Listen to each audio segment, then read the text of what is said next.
Les gens se retrouvent en élection, des fois pas nécessairement par grande conviction souverainiste, parce qu'on sait qu'en ce moment, c'est cyclique, en ce moment, là, on est dans un creux, on peut dire qu'on est dans un creux de vague, là, à la question dure, voulez-vous que le Québec devienne un pays souverain, le 35-40, et on sent pas généralement la même ambiance qu'il y avait à la naissance du Bloc en 90-91. On n'est pas dans l'après-reach immédiat. Alors souvent, les gens vont voter quand même Bloc, même s'ils ne sont pas fondamentalement souverainistes, parce que ça fait des bons députés. Et ça fait des députés qu'ils connaissent. Ça fait longtemps que le Bloc est là. Gilles Duceppe, c'est une présence qui est rassurante pour beaucoup de gens au Québec. Puis on se dit, bon, mais de toute façon, je ne suis pas très heureux, moi, avec les politiques de Stephen Harper. Je connais pas assez Michael Ignatieff, je suis pas assez sûr. J'aimais plus les libéraux à cause des commandites. Alors, par défaut, et parce que je suis confortable dans mes vieux pantoufles, dans mes vieilles pantoufles, je vais voter Bloc québécois. On prend un deuxième appel. Merci, Mme Tual, de votre appel. Denise Ménard de Saint-Jean-Port-Joli. Bonjour. Oui, bonjour, monsieur. On vous écoute, madame. Alors, moi, je suis extrêmement admirative devant Gilles Duceppe et des députés du Bloc, comme vient de le dire la dame qui est passée devant moi. C'est une équipe extraordinaire, c'est des gens respectueux qui nous représentent bien. Et quand il parle, Gilles Duceppe, quel que soit l'endroit où il aille, on est fiers de lui, contrairement au parti pris au pouvoir qui nous fait honte la plupart du temps. Vous êtes souverainiste, madame? Vous êtes souverainiste, madame Doména? Je suis souverainiste de plus en plus, monsieur. De plus en plus, parce que je vois dans tous les sondages, dans la façon de voir les choses, nous sommes très différents des anglophones du Canada, et je n'ai rien contre les anglophones. Je parle anglais quand je suis dans une autre province. Chez moi, je veux parler français, et je suis très sérieuse avec ça, très drastique, je dirais. Et puis, je voudrais vous poser une question.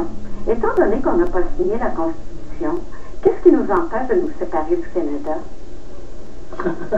Je ne suis pas sûr que le lien entre la Constitution et la séparation du Québec du Canada soit aussi direct que ça. Non, mais ce qui nous empêche de nous séparer du Canada unilatéralement, c'est qu'on a toujours dit ici que dans notre démocratie, ça se ferait par voie de référendum. Que ça se ferait par le Parti québécois qui est au pouvoir nécessairement, et qu'une fois qu'on aura la majorité dans un référendum, une question sur la souveraineté ou sur un processus menant à la souveraineté, à ce moment-là, ça se fera. Mais on ne peut pas dire seulement parce qu'on n'a pas signé la Constitution qu'on peut tout simplement se retirer. Ça peut être un motif pendant une campagne référendaire pour le camp du oui, de dire de toute façon on ne fait même pas partie vraiment de cet ensemble parce qu'on n'a jamais signé la Constitution. Les fédéralistes n'ont jamais fait des efforts voulus, c'est de la rhétorique qu'on a déjà entendu, de toute façon, n'ont jamais fait des efforts voulus pour qu'on signe cette Constitution, mais il n'y a rien qui dit dans la Constitution que si vous ne la signez pas, vous êtes autorisé à quitter. De toute façon, je le répète, ça se fera. On était dedans avant, de toute façon. Le Québec était dans le Canada. Oui. Et puis la Constitution, qu'on l'ait signée ou non, Simon, elle s'applique presque quotidiennement au Québec aussi. Là. Il arrive même que des gouvernements péquistes aillent demander des amendements, par exemple pour les commissions scolaires, de cette fameuse Constitution que nous n'avons pas signée. Alors il y a comme un de facto, la Constitution s'applique.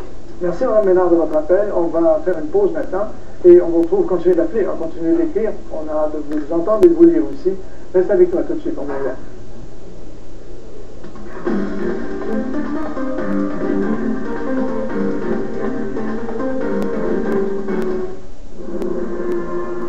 Vous remontez le fil du temps et voilà que chaque événement explique le suivant. La Deuxième Guerre mondiale. Quels furent les germes du chaos? Pourquoi telle stratégie, telle alliance, tel mensonge? Une histoire en 13 épisodes avec la plus grande collection actuelle de films inédits. La Deuxième Guerre mondiale en couleur, dans le cadre des grands reportages les mercredis 20h sur RDI. Cette semaine, le grand solde d'été Kia. Nous liquidons nos derniers 2006. Profitez des meilleures offres de l'année. La Forte et la Soul, tous deux financés à 0% à l'achat avec transport et préparation à partir de seulement 119 $ et 160 $ aux 2 semaines. Et sur la Rio, financement 0% pendant 60 mois à l'achat. Plus, nous payons l'équivalent des 2 taxes. Exceptionnel. Profitez du grand solde d'été Kia aujourd'hui et ne payez rien avant l'automne. Uniquement chez vos concessionnaires Kia du Québec. Hâtez-vous car nos meilleures offres de l'année s'envolent rapidement. Kia, surprenez la route. Les pros doivent toujours exceller, même sous pression. Mais la pression peut rendre leur déodorant inefficace. Voici l'antisudorifique écran anti-odeur des Gillette. Contrairement au déodorant ordinaire, il cible et neutralise les odeurs à la source. Ne vous contentez pas de masquer les odeurs. Neutralisez-les avec l'antisudorifique Gillette écran anti-odeur. Essayez aussi le nouveau gel douche avec la technologie écran anti-odeur. Aéropro ferme ses portes après avoir échoué à faire casser la révocation de son permis par Transport Canada. Entrée en fonction de la première rame de voitures multiniveaux du train de banlieue Blainville Saint-Jérôme. Une étude indique que le tiers des hospitalisations au Québec sont liées au tabagisme. Hydro-Québec reporte à 2012 la réfection de la centrale nucléaire Gentilly 2 en invoquant le bon état des équipements. À Moncton, un homme de 24 ans accusé pour la prise en otage d'une employée de dépanneur de 19 ans. Aux États-Unis, le secrétaire à la Défense Robert Gates confirme qu'il quittera son poste l'an prochain. À Taïwan, un lion et une tigresse donnent naissance à 3 bébés, dont 2 ont survécu. Vous êtes à RDI, bonne journée.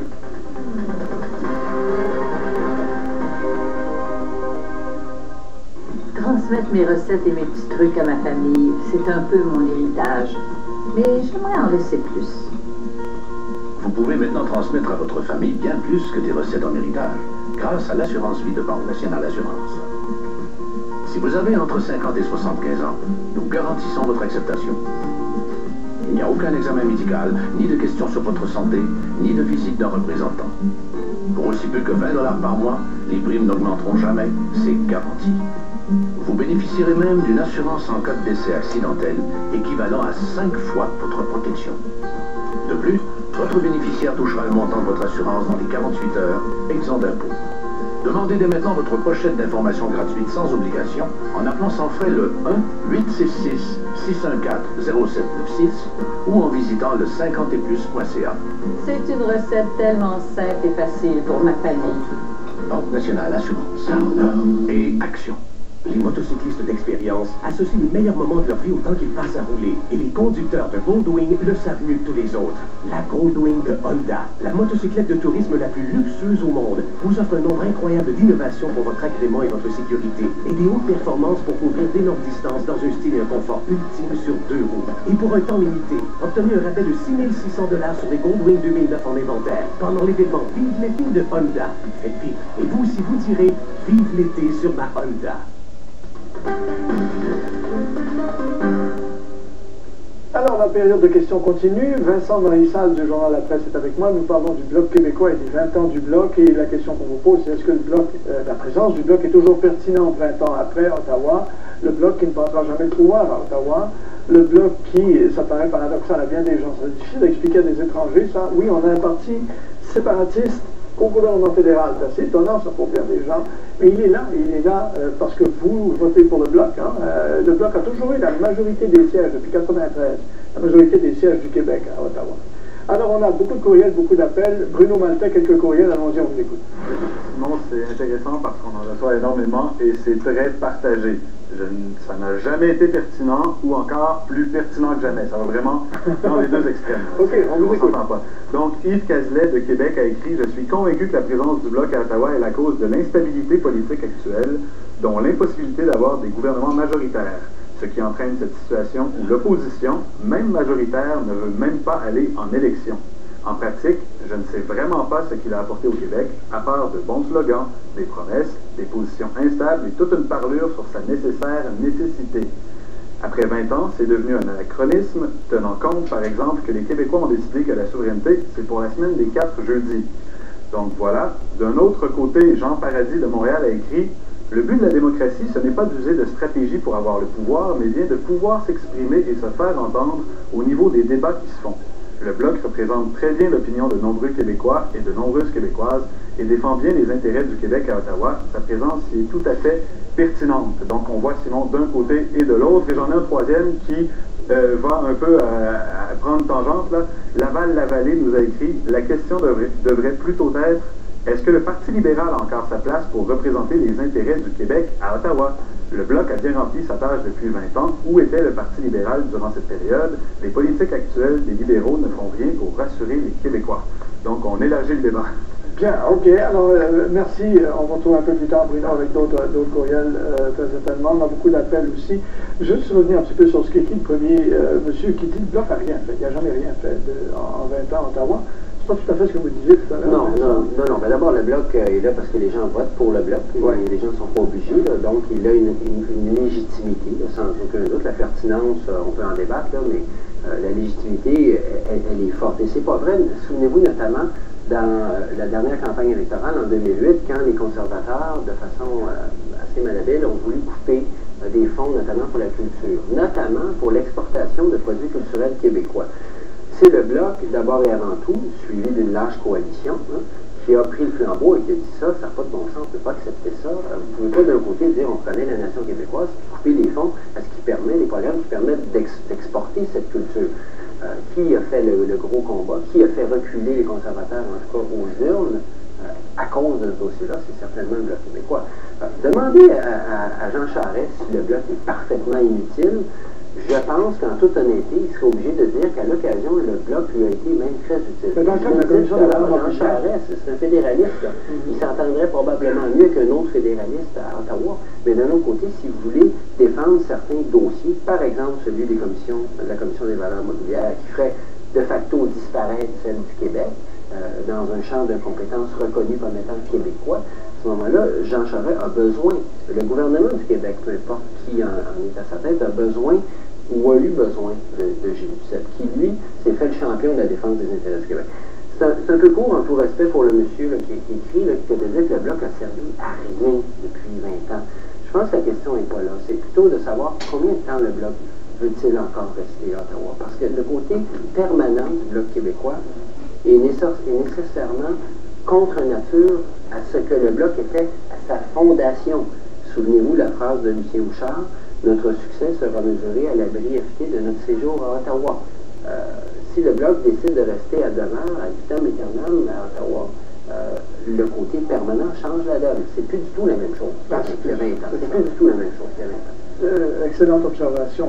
Un appel maintenant de Michel Binette de Montréal. Bonjour, M. Binette. Oui, bonjour, messieurs. On vous écoute. Moi, je crois que le Bloc québécois nuit plutôt au mouvement souverainiste au Québec. Et je m'explique.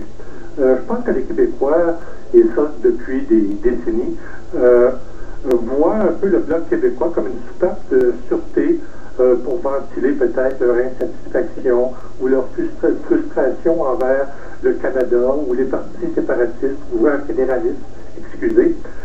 Mais si le Bloc québécois n'était pas là, peut-être que les Québécois auraient plus tendance à trouver que l'option souverainiste est peut-être la solution aux problèmes que le Québec a face au Canada.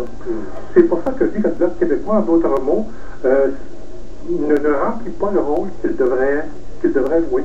Et il ne faut pas oublier non plus qu'on a déjà eu le Bloc populaire dans les années 40, qui ont été là, je pense, pour 4 ans, et qui après s'est sabordé, après avoir passé à travers les crises de la conscription. Qu'est-ce qui rend le Bloc québécois différent? Moi, je ne sais pas du Parti libéral ou conservateur. On a eu des libéraux à travers les élections passées qui ont très bien défendu les intérêts du Québec. Donc, quelle est l'utilité du Bloc québécois à Ottawa si ce n'est de prouver, comme le disait M. Marissal, que peut-être que le fédéralisme fonctionne d'une certaine façon, parce que c'est vrai que le Bloc québécois défend les intérêts du Québec. Mais les Québécois sont très intelligents. Hein? On n'aime pas trop le fédéralisme ou on n'est pas tellement satisfait. Donc, on va voter pour le Bloc québécois. Ça n'entraîne aucune... Comment je dirais donc? Ça prévient les Québécois de regarder une autre option. Et c'est pour ça, tant qu'à moi, que le Bloc québécois devrait absolument disparaître. Bon, merci de votre observation, monsieur. Vincent, vous voulez ajouter quelque chose? C'est la théorie de la police d'assurance, théorie qui avait été mise de l'avant, encore une fois, par Lucien Bouchard lui-même, qui disait au moment de la fondation du Bloc, il y a presque 20 ans, il ne faut pas qu'on devienne une police d'assurance. Il faut qu'on devienne un outil de changement. Moi, je pense qu'il est devenu ça, effectivement. Je suis assez d'accord avec le monsieur qui vient d'appeler. Effectivement, les Québécois peuvent voter Bloc en disant, bon, c'est un petit bout de souveraineté. C'est pas l'affaire au complet, là, mais je m'achète un petit bout de souveraineté. Là, au moins, je suis représenté par quelqu'un que je connais, en qui j'ai confiance, qui me connaît, puis qui défend d'abord et avant tout mes intérêts. Mais ce que dit le monsieur de façon implicite, c'est que s'il n'y avait pas le Bloc à Ottawa, il y aurait des partis fédéralistes.